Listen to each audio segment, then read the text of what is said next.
Сегодня мы делаем для нашего клиента первую протопку. Банный камин Monarch.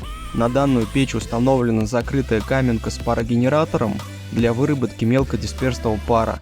Самое главное отличие банного камина от простой печи состоит в том, что вокруг проходит контур для качественного отопления комнаты отдыха.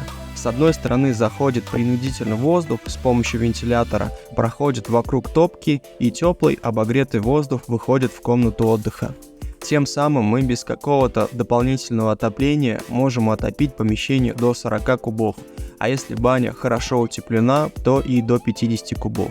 Также на банный камин устанавливается большая дверь, обязательно термошнур, увеличенный выход на дымоход, так называемый дымосборник, и в передней части шторки для верного правильного потока воздуха.